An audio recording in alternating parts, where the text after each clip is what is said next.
lying is a sin. That I fall into it. Like I cannot just say, oh, it's a white lie. There's nothing wrong with it.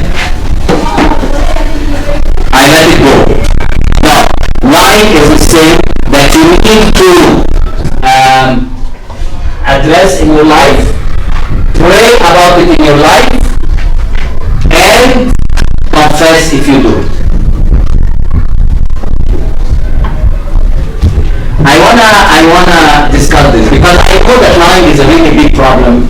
Definitely in our community, but not only in our community, in every other community. So يعني نخشوني كده قولوا لي برام قولوا لي أي حاجة. What if I'm lying? What if a little kid asks me if Santa's coming tonight and I lie? If who? A little kid. If they ask you what? If Santa's coming tonight. Santa. Yeah. Okay. What if I say no, then I'm crushing the kid's dreams, but if I say yes, I'm lying. But that's not like, I'm not sinning. I don't know. Oh, she got to use. Is there a way? Say I'm gonna make a scenario more different.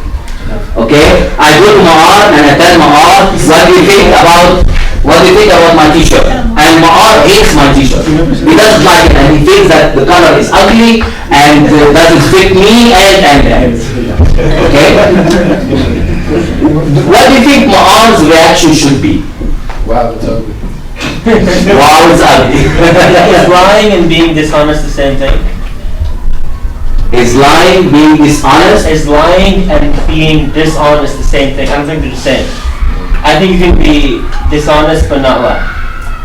For example, if I didn't like your shirt and you asked me what I thought of it, if I told you the truth, would it just be to serve the fact that I don't like it and I want you to know? Or if I just avoid the confrontation completely and just tell you it's okay? Is that lying?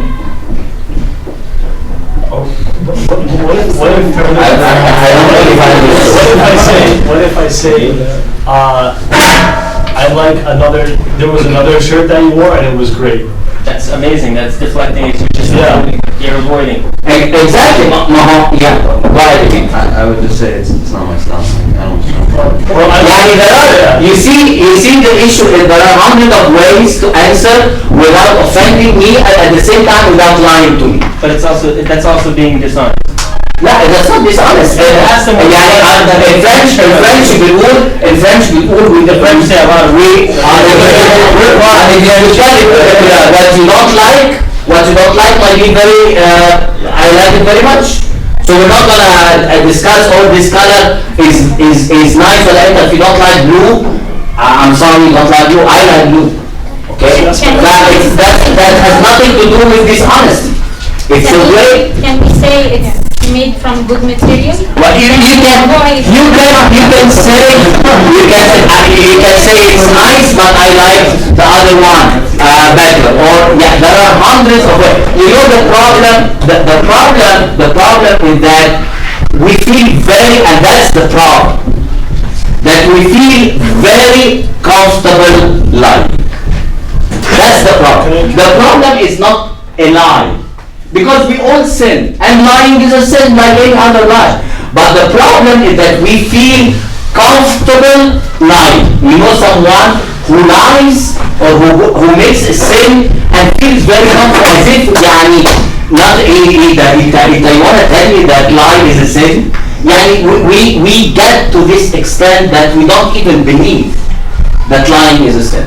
I think another thing is that we feel obligated to please people. Like, so you can't. Yeah, you don't want to offend someone. Like at the same time, you don't want to lie. What do you about Santa Claus then? What do you say? It's true. That's all you can say. Santa Claus doesn't exist. You just crush the kid's dreams. Just dress up as Santa Claus and show up and Santa Claus came this year. Or he could believe it. Guys, the point, I don't want to get into specific scenarios. Like I want you to accept the fact that lying is a sin. You know there are people who are, like we call them obsessive liars. I think any obsessive liars? Compulsive liars. Compulsive. يعني They have to lie. Huh? They have to lie. They have to, it's part of the custom. It's a habit. It's a habit, it's part of them. Okay? I understand if you lie once, it's a sin, you're gonna confess. Like sometimes, and in many instances, and I know people like that, you cannot believe anything they are saying because they are compulsive liars. And we take it like our lies is a sin. يعني to that extent, لا يا جماعة, that's part of being in the United States or part of being in a community. I have a more subtle question about a more subtle type of lie, or it may not be a lie. What if somebody expects something from you? Like they didn't say it, but you know that they expect it. Like what if somebody tells you, sends like 5 people an email and says, please come on Friday at 5, we have to discuss such and such. Okay. And you saw the email and then you said to yourself, I'm not going to be there. But you didn't reply back. You know that the person is expecting you to, but you didn't reply back to say, I'm not going to be there. So is that considered lying? I don't think that's considered lie, it's considered lack of Communication. lack of integrity. Lack of integrity. Because when you get a text or a phone call or an email or whatever, courtesy at least, basic, you need to reply within 24 hours or whatever. You need to reply. You cannot just send someone something and no reply. You cannot do that. You cannot do that. That's a very it's ignoring an email or a text or a phone call or whatever is rude. Sorry, I have to say that. Sorry to say that's not right. Unless you're really extremely busy, or you are in the hospital for an operation, or you are in the plane and your phone is on airplane mode, or you are in Mexico or DR or Egypt or whatever. Basic guys, when someone calls you or texts you, that's integrity. That has nothing to do with that. What if you tell someone, I'm going to help you with something, and you don't do it? It's lack of integrity too. It's lack of integrity. It's lack of character. It's lack of character. Exactly. Guys, please, I want you with lie number 1, consider and admit that lying is a sin, because the Bible is very clear about that. That lying is a sin. Okay? Number 2, don't get into the habit of lying, because slowly it's going to be part of your character and you're going to be a compulsive liar. It's very, very, very serious. I need to add something very important. Jesus said about the devil that he is the father of all liars. If I lie under fear, like Abraham, lied about his wife, Sarah, to be his sister, under pressure or fear, it's okay, it could happen. I could lie sometimes, I'm not perfect, okay? But to stay in lying as a habit, like he said, is declaring the commitment to be the son of the devil, because he's the father of all liars. Simply, he baptized me by lying. By lying, I declare son of the devil. One of the characters of the devil that he is a liar. So one of the characters of the devil that he is a liar. Yes. Okay, and we read this in John 8. So when you lie, you relate yourself to the liar, who is the devil. Okay? So please admit in your life that it is wrong. Okay? I read this one time, and it's very true, I think. You are like the problem of the liar, and when you are real and you are saying the truth, no one is going to believe you. Because people assume that you are lying. And that's dangerous. When people sees you as a liar, that's a problem. Okay? If you feel that in order to get out of a situation, I have to lie, the solution is what? I'm going to say that again. If you feel that the way out of a situation is to lie, the solution is, if I'm going to do something, if I go to the club on Friday night, okay, and I know that Samir is going to come and ask me why Habibi didn't come to the meeting, so I'm going to tell him I was in the spirit and sleeping and whatever, okay? So in order to prevent this lie, what you should do? Exactly. Prevent, no, that's very true. Prevent getting into the solution, the situation. So don't get into a situation that's gonna make you lie. Don't get into a situation, don't get in a position that you know that there is a possibility that you're gonna lie when you are asked, what did you do? Or where have you been? And Baba, you come home at 3-4 o'clock in the morning, especially guys, and you know Baba is gonna probably lock the door, so he knows when did you come, so you have to knock. I know people do that. Okay, so they close the door, they lock the door, so you have to knock, so they know when did you come home. Okay, so you come home at 4 o'clock. Don't blame Baba or Mama to ask you where have you been until 4 o'clock in the morning. And you know that you're going to tell them, oh, I was with Uncle Samir praying this until 3 o'clock and then we went to Roses. Okay? So in order to avoid lying, avoid the situation that's going to make you lie. This is serious, guys. Please, this is serious. This is serious. Don't take lying as everybody does it. I feel play one day, everybody does it, so what's the big deal? Everybody lies. Let me lie with them. No. Well, everybody watch porn and everybody cheat and everybody, so let me be like everybody else. No, we don't do that. Okay. So that's number one. In Cretans, على فكرة مش بس Cretans are known from lying. In the Greek life, يعني at that time, it became like an adjective, to Cretanize, يعني to become like Cretans means to lie. To Cretanize means to lie. يعني part of the congregation. And it's very dangerous when someone finds out that you are lying at him, you lose the trust, you lose the respect, and it's going to be very difficult to get it back. Very difficult. Okay, so that's number one from the chapter 1 of the book of Titus. Number 2 that I really want to speak about is leadership. Because as I said, the goal of the epistle is to establish leaders and teach right doctrines. This is Sample's way of ministry. And he goes to areas, he goes to cities, establish churches, and anoint leaders there. Whether it's a bishop or whatever, he anoints leaders there.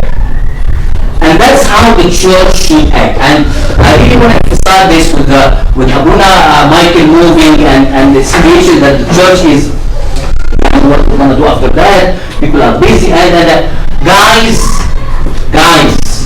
everyone needs to step up in the ministry. The ministry is not Abuna Michael is not responsible for the ministry. Samir is not.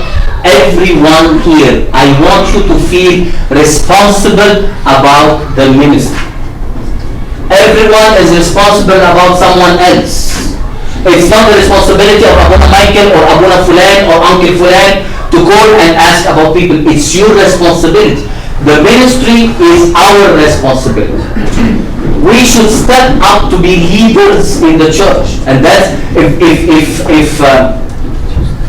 a service falls because the one who is responsible about is not present anymore, it's a disaster. It's a disaster. The church, we speak about the church as a church ولادة. ولادة يعني it gives birth to other people, other leaders. And I know we have also a problem in our church in this. Like, guys, the opportunity is open for everyone to step up and be a leader. It's not like, that's not for me, that's for Ma'ar, that's for Uncle Samir, that's for Abuna, no. Leadership is the responsibility of everyone in the church. There are characteristics of the leaders. Okay, we're not going to get someone who has a wrong dogma, for example, or a wrong doctrine in the church, and we make him a leader, because if he's a leader and he's going to teach wrong doctrine to other people, you are messing up the whole congregation. So there are characteristics of a leader. Like, everyone is responsible and should step up to be a leader in the church. I want to spend some time with this idea. What do you think, guys? كلام اللي بقوله ده make sense or no? It's for only some people. What? Make sense? So you're gonna step up. Okay. Guys, يعني مالكوا ساكتين كده ليه؟ النهارده ايه؟ Come on. If all are leaders, who are the followers? So in some sense it's true, I agree. But in other sense we are partially followers and partially leaders. Well, I am a follower of, the church believes in the hierarchy. And I think that's the best system to lead a community. So I am a follower of Abuna and of Christ. Okay? And leaders or some leaders are gonna follow me, and then there are gonna people who've gonna follow them. That's how the church works. So as Kamal said, I am a follower of Christ and Abuna. I report to people. Well, Abuna reports to the almost, to the Hegumen. The Hegumen reports to the bishop. And the bishop reports to the metropolitan. And the metropolitan reports to the pope. And the pope reports to God. That's how it works. So everybody is a follower of someone else. And at the same time, everyone is a leader for someone else. Guys, this is very important. You cannot just be followers. You need to be leaders. You need to be leaders in a small group. Let's go clubbing on Friday night. Someone should stand and be strong and say, no, Friday night we're going to go to church. Or Sunday morning. No, there's liturgy, we're going to go to the liturgy. Someone has to take this role. Abuna is not going to be able to take this role in every group. Someone has to take this leadership role in every group. Not only in every group, in the community, in the church, in the ministry. A church who does not have leaders is a falling church, cannot continue. Abuna is not going to stay here forever. Samir is not going to stay here forever. X, Y, Z are not going to stay here forever. We're going to close the church because Abuna is not available? Or X or Y or Z, and that's actually everybody said, everybody that, especially from other churches, what we're going to do without Abuna Mike. I don't know what we're going to do without Abuna Mike. It's your responsibility, guys, to step up and do what Abuna Mike was doing. Except Khofesh, that's unique for me. It's our responsibility to step up. مش هيفضل على طول عيال وبيبيز وفولورز. If Titus was not a leader in the church, how can St. Paul go in the church? Imagine St. Paul has to stay in Crete all his life. That's going to hinder his ministry, right? So he has to establish and appoint leaders. مفيش حاجة اسمها I'm not a leader. I'm not asking you guys to speak and talk and do Bible studies and preach from the book. I'm just asking you to influence people in a positive way. Church is not gonna continue until or unless you guys take responsibility. It's nobody's responsibility. And thank God we're very open to anyone who wants to come and serve and be a leader. We're very open. We don't close in front of anyone. And actually, I'm very open. Sometimes when someone come and tell me about an idea, and from experience you feel that it's not gonna work. Like you tell him or her, okay, let's try, do it. And then if it works, excellent. If it doesn't work, خلاص, it's an experience. It is your responsibility to assume leadership.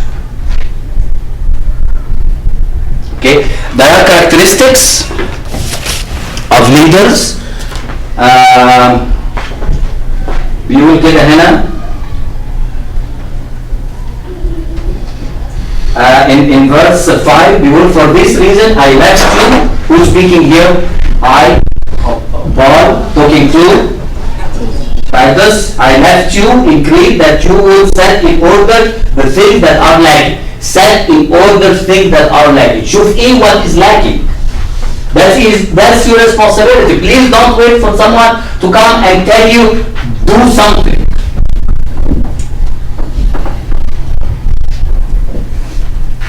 And appoint elders in every city as I commanded you. هنا بقى requirements of the characteristics of a leader.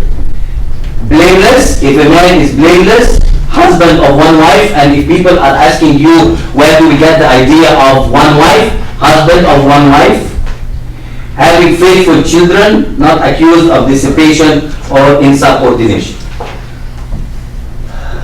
Hospitable, lover of what is good, sober-minded, يعني sober-minded. Super talented maybe.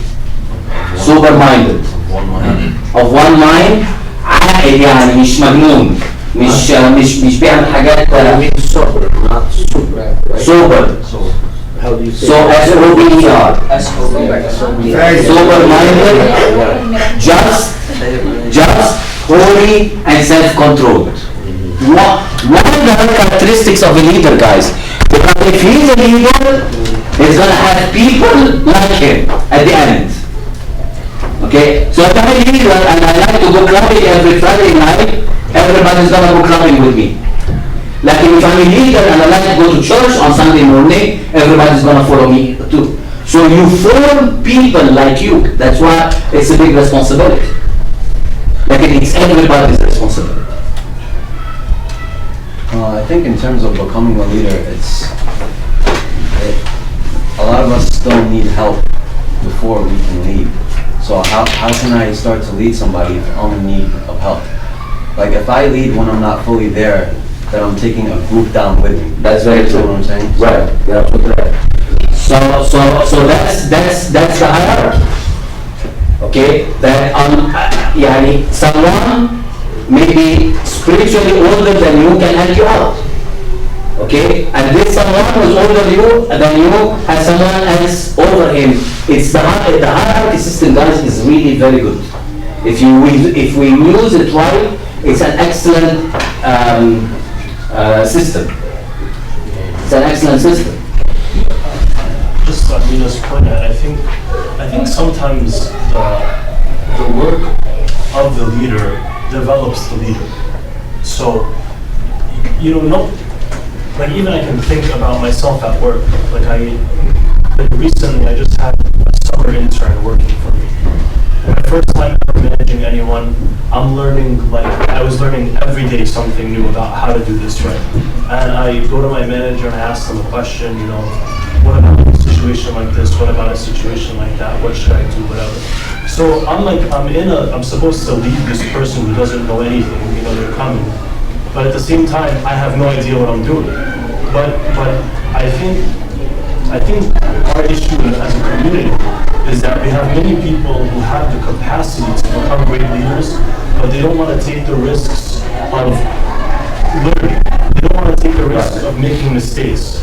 Like there is no leader who is perfect except Christ, and there's no leader who doesn't make mistakes. And any leader who thinks that they're perfect